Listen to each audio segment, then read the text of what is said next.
پڑھتا ہوں تو کہتی ہے خالق کی کتاب، ہے مثل یہودی یہ سعودی بھی عذاب،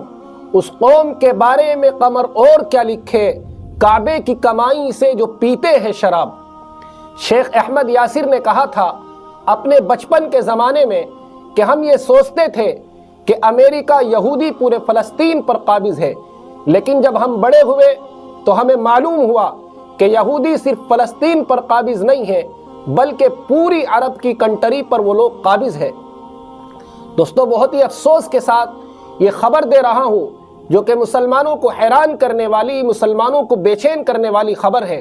کہ عرب کے مشہور شہر ریاض کے اندر شراب کی شاپ باقاعدہ حکومت کی طرف سے کھول دی گئی ہے۔ ویسے تو یہ عربوں کے لیے کوئی بڑی بات نہیں ہے، کیونکہ عربوں کا اور شراب کا چولی دامن کا ساتھ رہا ہے۔ زمانہ جاہلیت میں عرب کے لوگ شراب کے کاروبار کرتے تھے، شراب کو پیتے تھے، شراب کو بیچتے تھے اور شراب کو اپنا خدا سمجھتے تھے، اور ہر گھر کے اندر کھانے یا پینے کی کوئی چیز موجود ہو یا نہ ہو مگر شراب ضرور ہوتی تھی، اور جس کے پاس جتنی پرانی شراب ہوتی تھی اس کو اتنا ہی عزت دار سمجھا جاتا تھا۔ اس کے بعد عرب کی سرزمین پر نبی اکرم صلی اللہ علیہ وسلم مبعوث ہوئے تو دھیرے دھیرے سے قرآن کریم کے ذریعے سے شریعت کے احکامات نازل ہوتے رہے، تو تدریجی طور پر اللہ تبارک و تعالیٰ کی طرف سے شراب کی آیت نازل ہوئی۔ یسألونک عن الخمر والمیسر قل فیہما اثم کبیر ومنافع للناس، اے نبی آپ سے لوگ شراب کے بارے میں پوچھیں گے تو آپ کہہ دیجئے کہ شراب میں بہت بڑا گناہ ہے۔ اس کے بعد ایک واقعہ ہوا کہ حضرت عبد الرحمن بن عوف رضی اللہ عنہ نے چند صحابہ کرام کی دعوت کی، اس کے بعد دعوت کرنے کے بعد لوگوں کو کھانا کھلایا،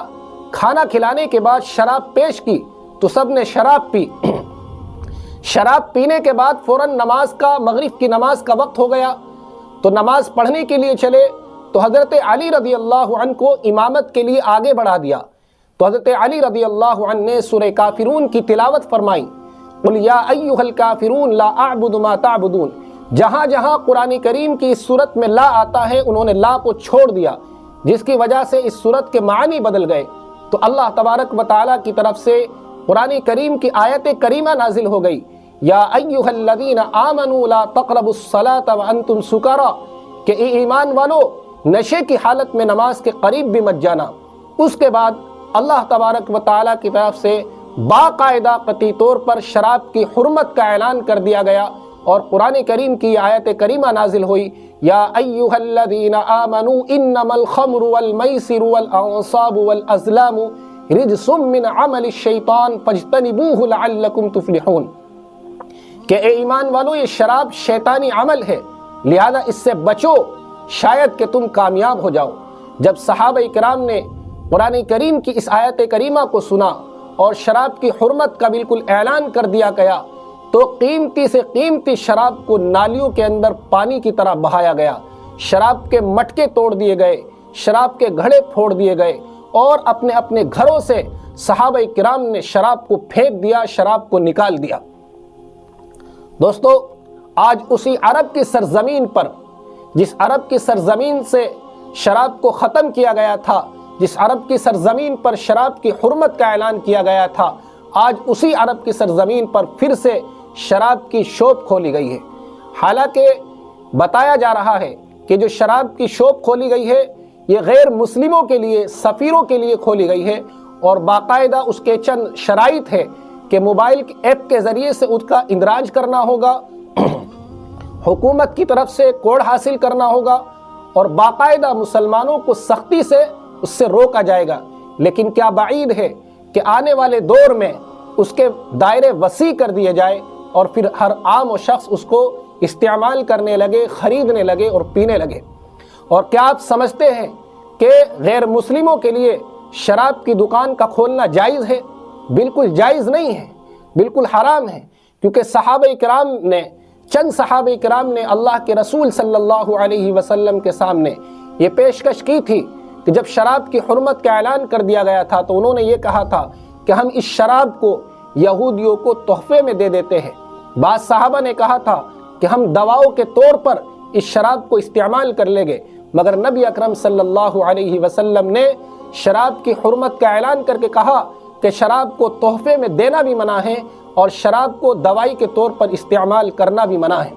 اور نبی اکرم صلی اللہ علیہ وسلم نے 10 اشخاص پر لعنت فرمائی ہے، 10 اشخاص پر لعنت فرمائی ہے۔ وہ حدیث میں آپ کو سناؤں گا، آپ اسکرین پر دیکھیے گا۔ حضرت انس بن مالک رضی اللہ عنہ کی روایت ہے، حضور اقدس صلی اللہ علیہ وسلم نے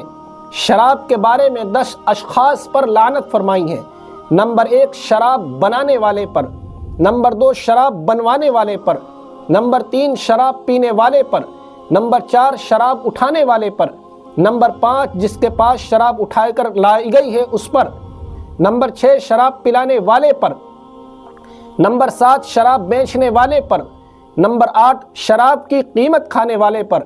نمبر 9 شراب خریدنے والے پر، نمبر 10 جس کے لیے شراب خریدی گئی ہے اس پر اللہ کے رسول صلی اللہ علیہ وسلم نے لعنت فرمائی ہے۔ اب آپ بتائیے خود ہی کہ سعودی حکومت کون سے نمبر پر آتی ہے؟ کیا شراب کی دکان کھول کر جو شراب بیچی جائے گی اس کی قیمت سعودی عرب نہیں کھائے گی، سعودی حکومت نہیں کھائے گی؟ تو آپ خود بتائیے کمنٹ میں کہ کون سے نمبر پر سعودی حکومت آتی ہے، اور ان کے لیے دعا کرے کہ اللہ تعالی ہدایت عطا فرمائے اور صراط مستقیم پر چلنے کی توفیق عطا فرمائے۔